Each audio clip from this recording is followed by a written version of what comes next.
Yeah, just hop on over here. I want to see if this damage stacks.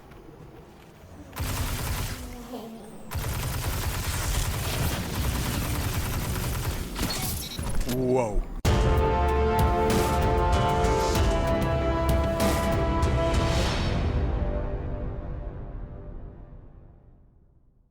Ladies and gentlemen, welcome back to the Ironworker Gaming Channel. I am Ironworker814 and thank you for joining me for another Destiny 2 PvP weapon review, where we look at pros, cons, stats, damage numbers, as well as how to obtain the weapon. In today's review, we are going to be looking at the combination of Sturm and Drang and see how they're measuring up in the current sandbox.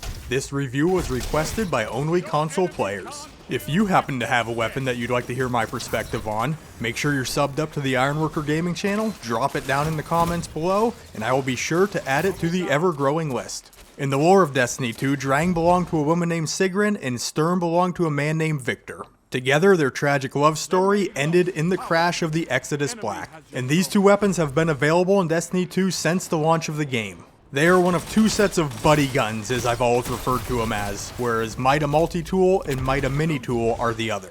With these weapons, perks on one will directly feed into the other weapon.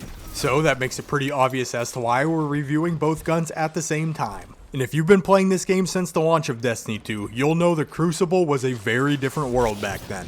So is this weapon combination even worth considering here in the final days of Season of the Worthy? That is the very question I'm going to try to answer in this review, but first we're going to take a look at how to acquire these two weapons.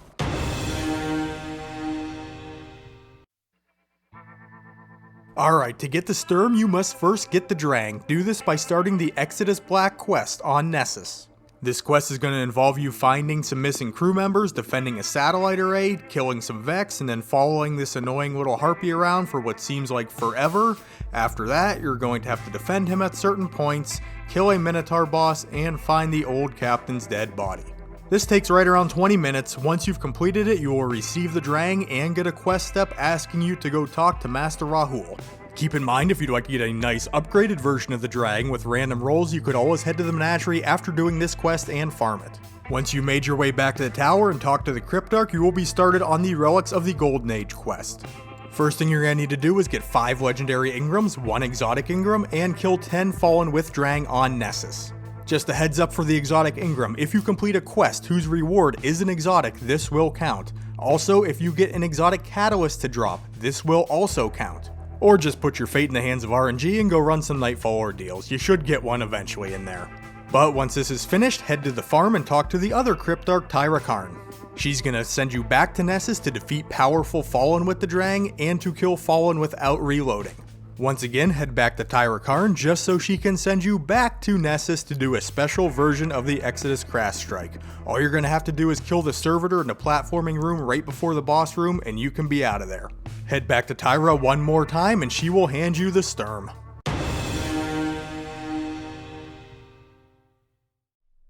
Alright, getting into the stats and damage numbers, we're first going to take a look at Drang. Drang is a solar legendary sidearm firing at 300 rounds per minute with 18 rounds in the magazine. The intrinsic trait on Drang is Together Forever. Kills with this weapon reload Sturm, and consecutive kills overflow Sturm's magazine with bonus damage rounds. That's kind of worded a little strangely, but basically one kill is going to get you 1 bonus damage round. Like I said before, you could always head to Menagerie and get a nice Year 2 version of this gun with random rolls. I have this one with Disruption Break that I really like, but I also have one with Snapshot and Moving Target that has served me well. But on to the Sturm, which is an exotic, kinetic, aggressive frame hand cannon firing at 110 rounds per minute with 12 rounds in the magazine. Sturm's intrinsic trait is Accomplice, refills the magazine of the equipped energy weapon from reserves. Note, this does work with any energy weapon, but for the sake of this review, we're going to be sticking with the Drang. Sturm's exotic perk, Storm and Stress, basically reiterates Drang's intrinsic trait, where kills with the Drang reload Sturm and add rounds with bonus damage. Alright, let's hop into the damage numbers here, and we'll start out with Drang. Drang will do 51 damage on a precision shot landed and 35 to the body, putting its optimal time to kill at 0.6 seconds, requiring you to land 4 crits, and a body shot time to kill of right around 1 second, requiring 6 shots landed. For the Sturm, it is going to do 91 damage on a precision shot and 50 damage to the body.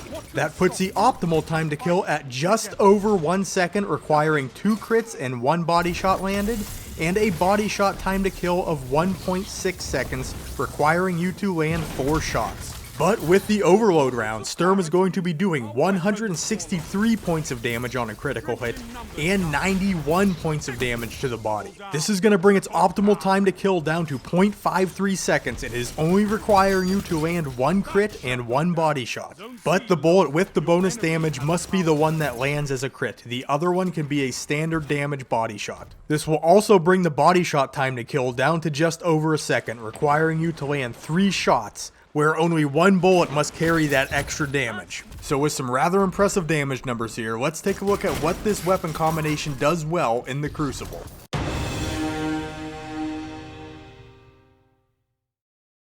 Alright, into the pros, and the first thing I noticed is these guns flow very well together. Getting kills with one reloads the other, which is nice, but you're also getting a very good close range option and a solid mid-range option with this pairing. And Drang all on its own is a very good feeling snappy sidearm. If you can land headshots with this thing, it very well suits an aggressive playstyle. But it also has the utility of being able to stuff over aggressive players with just a little bit of tapping and backpedaling. And like I said earlier, you can head to Menagerie and find the exact roll on the Drang that you want. Disruption break on Drang feels really good here because you can break that shield down, switch to Sturm, and have an easy one-tap cleanup. And then with Sturm, it outputs a lot of damage. If you can land a crit with an overcharged round, your options are limitless. Go to the body, go to the head, switch to your energy weapon, clean them up with that. There's a lot of things you can do with all that damage. And then I started tinkering around with stacking this damage with other types of buffs, and I was fairly impressed here. To start off, just base damage of Sturm can 2-tap with a 20% damage buff applied. But then, it also works with Disruption Break. So looking at Overcharge, Disruption Break, and standing in a Warlock Rift, we're outputting 292 points of damage. You don't need all that damage, but you can have it if you want it. And then here's the reason I'm sure a lot of you came here. 20% damage buff, Overcharged round, Headshot, 195 damage, Downed Guardian, 1 tap. So I mean, there's a lot of different things you can do with this Sturm Drang combination, and most of them are quite effective. But for everything that they do well, there are still some aspects that keep these guns from stepping out of line. Let's take a look at those now.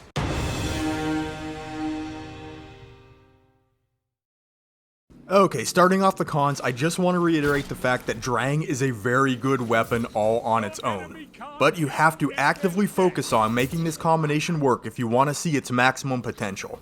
And this can be kind of rough for lower skill players because focusing on landing your shots and focusing on not dying is enough to worry about sometimes.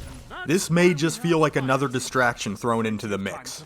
The next con, and this might just be a me problem, is something I call the overcharge jitters. I start trying so hard to land that overcharged round as a crit that I really spend too much time aiming the gun, rather than just letting my shot flow naturally, which either results in a missed shot or me getting down because I'm out of cover for far too long. But then specifically looking at the Sturm, the 110 hand cannons are really not in a great spot right now. They have the worst base optimal TTK of any of the archetypes of hand cannons, and that TTK starts to skyrocket when you start figuring in missed shots. And it's pretty easy to miss these shots given the high recoil and low aim assist that come along with the aggressive frame hand cannon archetype. This can make Sturm a very difficult weapon to use and extremely punishing for players who cannot keep right on target. Lastly, this weapon pairing was built for a sandbox that no longer exists, and there are times you can feel that. In year 1 of Destiny 2, we were in the world of the double primaries. All game modes were 4v4, most of your TTK values were right around 1 second, our guardians moved slower, and our abilities charged less quickly.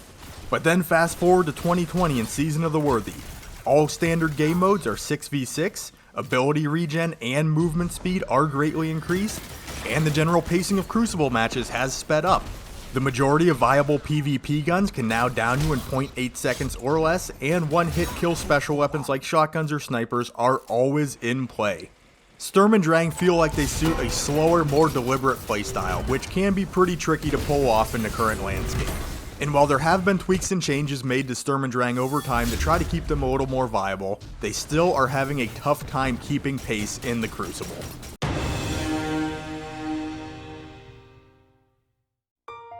So, are Sturm and Drang worth using in the current sandbox? I would say yes. While they do feel dated and a little outpaced at times, if you are committed to making them work, these buddy weapons can still do their thing. Though a lot of this is put on the shoulders of Drang, I feel like it's the real star of the show here, and Sturm is kinda just along for the ride. While it is very strong and can output some serious damage, it feels more like a nice bonus than the focal point of the pairing. Without Drang there to feed it, Sturm is simply a hand cannon and a subpar archetype. But my suggestion would be at least to give this pair a try. Player skill levels and players' play styles vary greatly in Destiny 2, and if you don't at least give every weapon a chance, you might be missing out on a gun that is perfect for you. If you've made it to this point in the video and you did enjoy it, please make sure to give it a like, and if you'd like to see more Destiny 2 reviews, guides, and discussions, all made by yours truly, consider subscribing to the Ironworker Gaming channel. To catch me live, just head over to Twitch and look for Ironworker814, and to contact me, simply leave a comment down below. I love to hear your thoughts and always appreciate your feedback. And with all that being said, I would like to thank you for spending a piece of your day checking out this video. You guys are awesome, and I will catch you on the next one.